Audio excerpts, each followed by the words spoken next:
우리가 세상을 살아가면서 내가 소유한 것이 무엇인가를 내가 파악을 하고, 그리고 내가 가진 자원, 재원을 최대한 이용해서 증식시키려고 하는 것이 모든 사람들의 살아가는 삶의 모습입니다. 내가 가지고 있는, 내가 소유한 것을 최대한 극대화시켜서 그것을 이용하려고 애를 쓰는 것이죠. 그러나 우리가 영적인 세계에서는 이렇게 극소수의 사람들만이 나에게 속한 것을 파악할 수 있는 것입니다. 내게 속한 것이 무엇인가? 그리고 그것을 누릴 수가 있는 것이죠.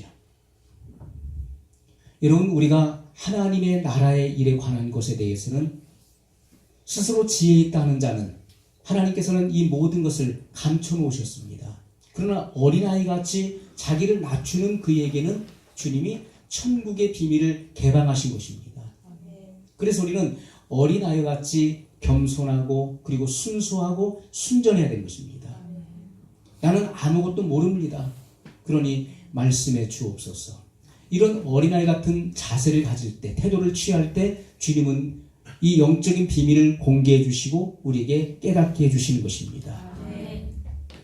예수님께서 이 땅에서 공생의 사역을 마치시고 그리고 제자들이 보는 앞에서 승천하시기 전에 주님이 하신 말씀이 있습니다.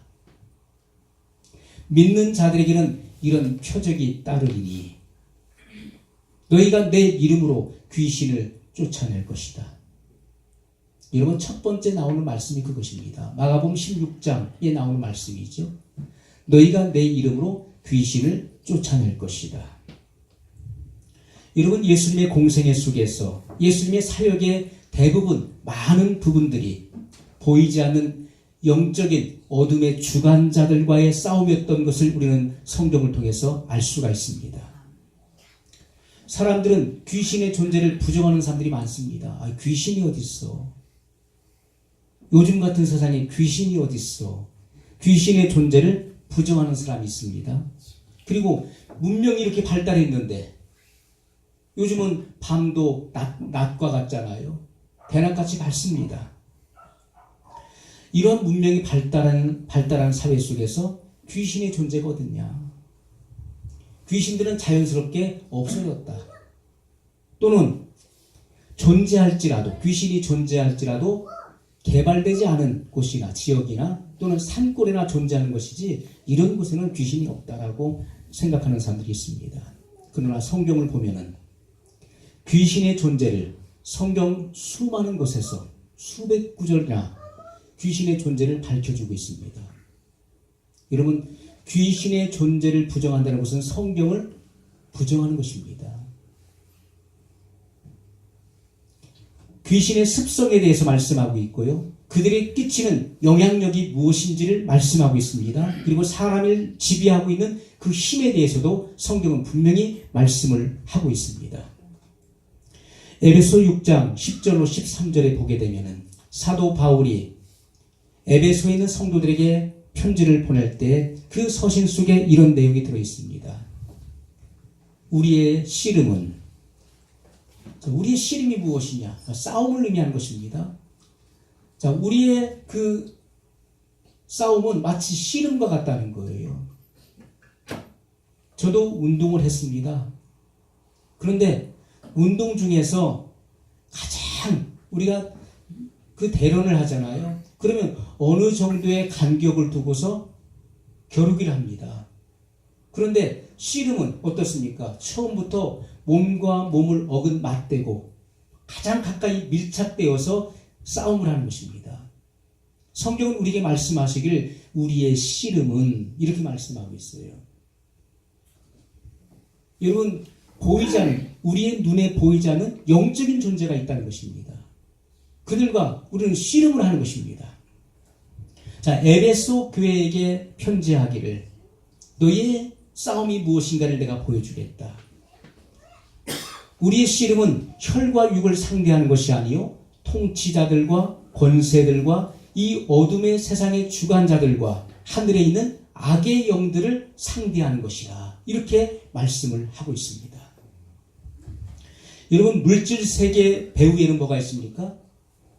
물질 세계를 조정하고 움직이는 영적인 세력이 있다는 사실을 알아야 되는 것입니다. 여러분, 나타나는 것은 보이지 않는 것으로 말미암아 되는 것이라고 성경은 말씀하고 있습니다. 이 모든 현상의 세계, 물질적이고 물리적인 이 모든 현상의 세계, 가시적인 세계는 보이지 않는 하나님의 말씀에 의해서 창조된 것이라는 것을 성경은 밝히고 있습니다. 하나님의 말씀에 의해서 이런 가시적인 세계가 창조되었습니다. 그래서 모든 세계는 하나님의 말씀에 의해서 지배를 받는 것이고 통치되어진다는 것을 성경은 밝히고 있습니다. 또한 하늘에서의 반란이 있었습니다. 그래서 창세기에 보게 되면은 땅이 공허하고 혼돈하며 흑암이 깊음 위에 있고 하나님의 신은 수면 위에 운행하시니라는 말씀이 나오고 있습니다. 그래서 우리가 이 물질의 세계를 지배하고 있는 세력들이 있다는 것을 우리가 알아야 되는 것입니다. 여러분, 마귀는 수만의 그런 종교를 탄생시켰습니다. 왜냐하면 진리를 혼합시키기 위한 것이었습니다. 진리가 무엇인가를 찾지 못하게 하기 위해서 수많은 이방 종교들을 탄생시켰습니다. 성경은 우리에게 분명히 말씀하고 있습니다. 천하 인간의 예수 그리스도 이름 외에는 구원을 얻을 만한 다른 이름을 우리에게 주신 일이 없다라고 말씀하고 있습니다. 예수님께서 말씀하시기를 내가 곧 길이요 진리요 생명이니 나로 말미암지 않고는 아버지께로 올 자가 없느니라고 말씀했습니다. 오직 예수님만이 더 외의 한 길임을 말씀하고 있습니다. 아버지께로 갈 수 있는 길은 오직 하나인데 바로 예수 그리스도이심을 분명히 말씀하고 있죠. 그러나 마귀는 수없이 많은 종교들을 탄생시켰습니다. 그래서 각기 저마다 자기의 종교가 옳은 종교라고 이야기를 합니다. 여러분, 우리가 영계에 들어가게 되면 영계에는 수없이 많은 면류관을 쓰고 있는 왕들이 존재한다는 것입니다. 여러분, 각 지역을, 각 나라를 주관하고 있는, 그리고 도시를 주관하고 있는 그런 지배자들이 있는 것입니다. 권력자가 있고 악한 그 통치자들이 있음을 성경은 우리에게 분명히 밝혀주고 있습니다. 오늘 본문의 말씀에 보면은 사도 바울이 로마 옥에 갇혔을 때 골로새 성도들에게 보낸 편지입니다. 누구를 통해서 보냈습니까? 에바브라를 통해서 보냈습니다. 여기 에바브라가 나오고 있죠. 에바브라는 에베소에서 훈련받은 사람입니다. 사도 바울을 통해서 훈련을 받았어요. 그리고 나서 그는 골로새 교회를 설립했습니다. 그리고 라우디게아 교회, 그리고 히에라볼리 교회를 설립을 했습니다. 그러면서 그는 세 개의 교회를 설립하고 그리고 순회 전도자로서 다니면서 복음을 전했었던 그런 목회자였습니다. 그런 사람이었습니다. 오늘 본문의 말씀에 보면은 그리스도 예수의 종인 너희에게서 온 에바브라가, 자, 골로새 교회로부터 왔죠. 에바브라가 너희에게 문안하니 저는 항상 너희를 위하여 애써 기도하여. 자, 에바브라는 어떤 사람이었습니까? 기도의 사람이었다는 것이죠. 누구를 위해 기도했습니까? 누구를 위해서 항상 기도했습니까? 골로새 교인들을 위해서, 성도들을 위해서 항상 애써 기도했다라고 말씀을 하고 있습니다. 자, 그 기도한 이유가 무엇이죠? 이는 너희가 하나님의 뜻 안에서 확고하고 완전한 사람으로 서게 하기 위함이다. 이렇게 말씀을 하고 있는 것입니다. 여러분, 여기 에바브라라고 하는 사람은 아주 신실한 사람이었습니다. 바울의 제자이면서 동역자였죠. 사도 바울이 로마 옥에 투옥되었을 때 그를 수종 들기 위해서 감옥에까지 들어간 사람이었습니다. 바울과 함께 갇힌 자 된 사람이었어요. 그렇게 사도 바울을 존경하고 따르고 그를 위해서 눈이라도 뺏어 줄 만큼, 줄 수 있을 만큼 그런 열정을 가지고 있었던 하나님의 사람이었습니다. 그런데 성경이 오늘 우리에게 이 초점을 맞추는 것은 에바브라가 어떻게 기도했냐는 것이죠.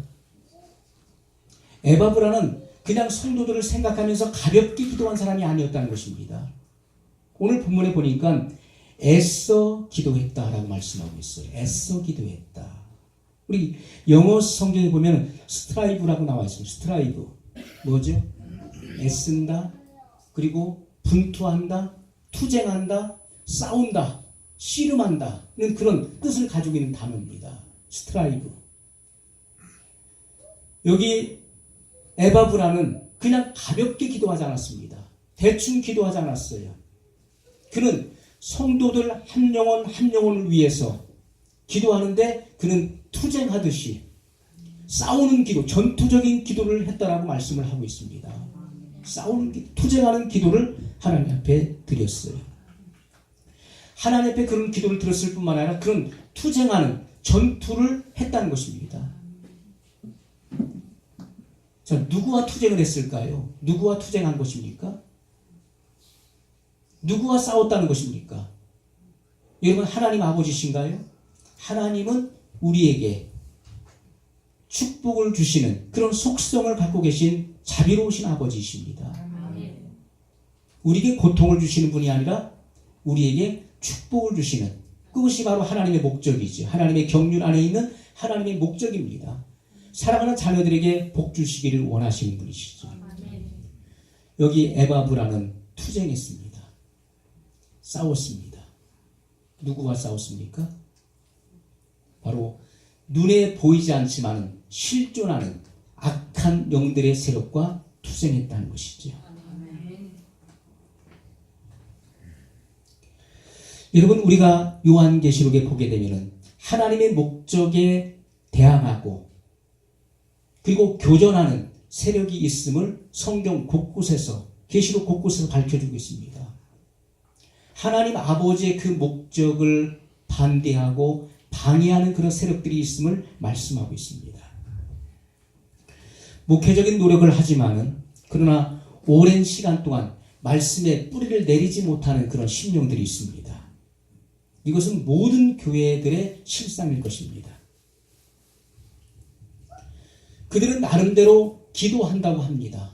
기도를 한다고 하지만 신앙의 진보가 나타나지 않는 부류의 사람들입니다. 신앙의 향상이 없는 것이죠.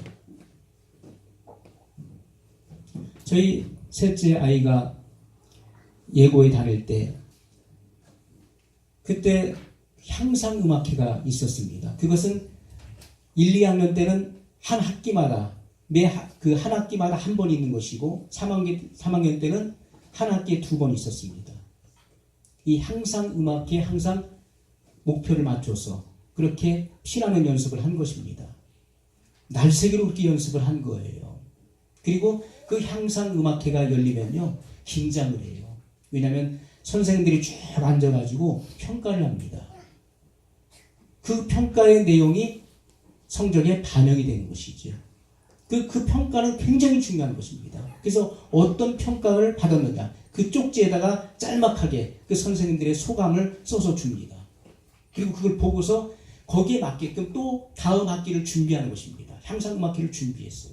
그러면서 실력이 점점 향상돼 왔던 것이죠. 우리가 신앙생활을 하고 그리고 기도를 한다고 나름대로 기도를 하지만은 신앙에 진보가 없고 향상이 없는 그런 이들이 있다는 것입니다. 또 어떤 사람들은 주님을 만났다고 그럽니다. 그리고 다양한 체험을 한 것처럼 간증도 합니다. 그러나 실제적으로 그들의 삶 속에서 열매를 찾아올 수가 없는 거예요. 이런 신앙의 열매는 성도들의 옳은 행실이라고 성경은 분명히 말씀하고 있습니다. 그러나 신앙의 열매를 찾아볼 수 없다는 것은 곧 어떤 세력에 잡혀 있다는 것을 입증할 수 있는 것이죠. 여러분, 많은 사람들이 교회를 다니지만은 몸만 왔다 갔다 하는 희미함 속에서 뭔가 뚜렷하지 않고 확고하지 않은 뭔가 불투명하고 희미한 가운데서 신앙생활을 하게 되면은 그 신앙의 진보가 나타날 수가 없는 것입니다. 또 어떤 사람들은 말씀을 듣지만은 게을르고 나태해서 그 말씀을 실천하지 않습니다. 여러분, 우리가 하나님의 말씀을 듣는 것은 그 말씀을 실행하기 위해서 말씀을 듣는 것입니다. 오늘 여러분이 교회에 나와서 말씀을 듣는 것은 주님께서 내게 어떤 말씀을 주시든지 그 말씀을 들은 대로 내가 순종하기 위해서 드려야 되는 것입니다. 오늘날 많은 사람들이 이 말씀을 머릿속에서 걸러냅니다. 필요한 것은 받아들이고 그러나 내게 필요하지 않은 것, 내게 유익하지 않고 그리고 손해가 되는 것은 떨쳐버립니다. 그렇기 때문에 순수하지 못한 것입니다. 하나님의 말씀의 빛이 여러분의 심령 가운데 강력하게 비춰질 수 있도록 여러분 벗어버려야 됩니다. 의심도 또 염려도 걱정도 다 벗어버려야 되는 것입니다. 그래야만 여러분 하나님의 이 말씀의 빛이 여러분 정오의 빛과 같이 여러분의 심령 가운데 강력하게 조명될 것입니다. 로마서 12장 11절에 보면 부지런하여 게으르지 말고 열심을 품고 주를 섬기라 이렇게 말씀하고 있습니다. 신앙생활은 뚜렷해야 되는 것이고 열정적으로 해야 되는 것입니다. 열정이 있어야 되는 거예요. 우리가 세상을 살아가면서 우리가 어떤 일에 목적을 두고 그리고 그 일에 매진하지 않습니까? 열정을 가지고 일을 하죠. 그런 사람은 성공합니다. 그러나 우유부단한 사람은 성공할 수가 없는 거예요. 부지런하여 게으르지 말고 열심을 품고 주를 섬기라. 여러분 성경은 얼마나 확고부동합니까? 너무나 확실한 복음이죠. 신앙생활은 미지근해서는 안 된다는 거예요. 내가 차지도 않고 돕지도 아니하도다. 그러므로 내가 너를 내 입에서 토하여 내치리라. 라오디게아 교회에게 하신 말씀이에요.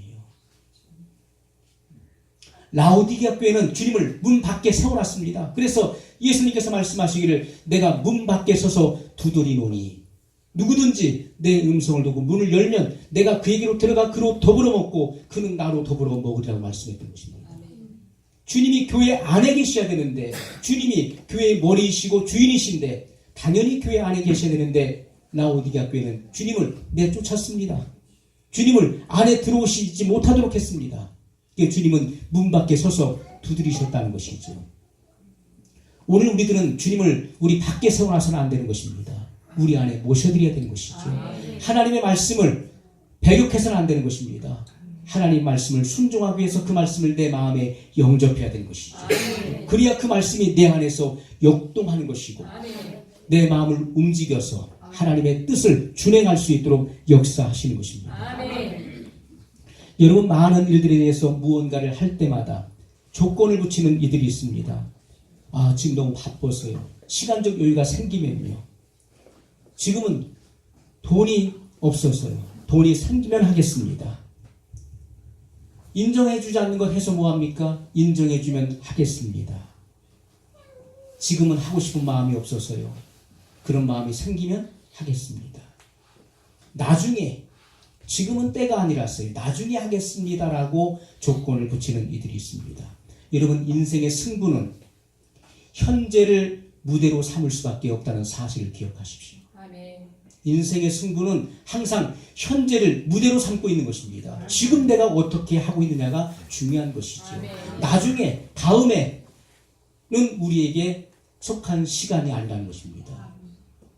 그러므로 성경은 말씀하시기를 사람을 자랑하지 말라. 너희는 내일 일을 알지 못하느니라. 우리는 자랑할 것이 아무것도 없는 것입니다. 내가 자랑할 것이 무엇입니까? 여러분 이 호흡이 끊어지면 사람은 흙으로 돌아가는 것입니다. 하나님의 부르심 앞에서는 불가항력적인 것입니다. 누구나 하나님께서 부르시면 돌아가야 되는 것입니다. 돌아가야 되는 거예요. 어렸을 적에 땅 따먹기를 많이 했습니다. 그리고 내 집을, 내 영역을 넓혀갔어요. 이렇게 못으로요 또는 돌로 이렇게 거가면서. 그런데요 밤에 어머니가 야 너무 늦었다 밥 먹으러 들어와라 하면 어떡합니까? 잡고 있었던 돌 집어 던지고요 그어놨던 거 발로 다 지워버리고요 그리고 집에 들어가는 거예요. 밥 먹으러 들어와라 그 말 한마디에 다 지워버리고서 없었던 걸로 하고 집으로 들어가는 거예요. 우리 인생이 그렇습니다. 사람을 자랑하지 말라. 너희는 내일 일을 알지 못합니다. 우리는 한 치 앞을 내다볼 수가 없습니다. 어제 해가 떴고 오늘도 해가 떴으니까 내일도 뜬다? 뜰 것이다? 여러분, 내일은, 미래는 하나님께 속한 시간이기 때문에 하나님께 맡길 수밖에 없는 것입니다. 그래서 우리는 하루하루의 삶을, 인생의 승부는 바로 현재를 무대로 한다는 사실을 깨달아야 됩니다. 그리고 현재를 내가 어떻게 열정적으로 살아가느냐 하는 것은 굉장히 중요한 것이죠. 어떤 이들은 갈급해합니다. 그리고 이 죄로부터 내가 구출되기를 원해요. 습성적인 죄. 영생을 열망하지만은 자신을 붙들고 있는 그 속박에서 스스로 벗어나지 못하는 이들이 너무나 많이 있습니다. 어떤 사람들은 흡연, 그리고 술, 그리고 정욕, 또 어떤 사람은 야동을 보는 것, 어떤 사람들은 인터넷 게임에서 이런 습관적인 죄로부터 벗어나지 못하는 것입니다. 벗어나지 못해. 이것이 잘못된 것을 알고 있음에도 불구하고 이 속박에서 내가 스스로 헤어나올 수 없는 것이죠. 어떤 사람은 기도의 필요성을 느끼는데 나도 기도해야 되는데, 기도를 계속 강조하는데 나도 기도를 좀 했으면 좋겠는데 기도가 안 되는 것이죠. 잡념이나 공상에 빠지거나 또는 정신이 혼잡한 사람도 있는 것입니다. 어떤 사람은 기도를 하려고 하는데 기도가 한마디도 나오지 않아요. 왜요? 악한 영이 그 머리를 짓눌러서 기도를 할 수 없게끔 만드는 것입니다. 어떤 사람들은 만성질환에 시달립니다. 만성질환. 여러분, 악한 영들은 하나님 아버지와 우리와의 관계를 끊기 위해서 마귀는 끊임없이 도전하고 역사한다는 것입니다. 여러분, 우리가 살고 있는 이 세상을 보십시오. 많은 사람들이 이 오감을 통해서 세상을 바라봅니다. 야, 문명이 발달하고, 그리고 우리는 너무나 빨리 왕래할 수 있고, 모든 것을 빨리 우리 정보를 서로 나눌 수 있고, 너무나 좋은 세상, 살기 좋은 세상이 왔다라고 생각할 수 있습니다. 그러나 여러분, 이 모든 체계, 이 세상의 임금이 누굽니까? 마귀라고 성경은 밝히고 있죠. 아담에게 주었던 그 통치권이 하나님을 반역함으로 말미암아, 하나님 말씀을 어김으로 말미암아 그것이 합법적으로 마귀에게 고스란히 넘겨진 것입니다. 아담이 하나님 말씀을 듣지 않고 마귀의 말을 들음으로써 아담에게 주어졌던 그 왕권과 그 통치의 권세가 마귀에게 합법적으로 넘겨졌어요. 그래서 이 세상의 임금이 바로 마귀인 것입니다. 마귀가 이 세상의 임금으로 군림하고 있어요. 그러니 이 세상의 모든 체계, 조직을 보십시오. 다 마귀의 체계와 조직인 것입니다. 이러한 영적인 사안들을 빨리 우리가 분별하고 파악하는 것은 굉장히 중요한 것입니다. 여러분, 악한 영들의 이런 방해와 이런 세력으로부터 우리가 해방을 취해야 됩니다. 해방돼야 되는 것입니다. 그리고 속박되어 있는 영혼들을 거기서 구출해내야 될, 자유케 해야 될 사명이 오늘 우리에게 있는 것입니다. 이렇게 하기 위해서는 우리에게 세 가지가 반드시 필요합니다. 첫 번째는 우리의 신분이, 여러분의 신분이 반드시 하나님의 자녀이어야 된다는 것입니다. 하나님의 자녀가 아니면 할 수가 없는 것입니다. 요한복음 1장 12절에 영접하는 자, 곧 그 이름을 믿는 자들에게는 하나님의 자녀가 되는 권세를 주셨으니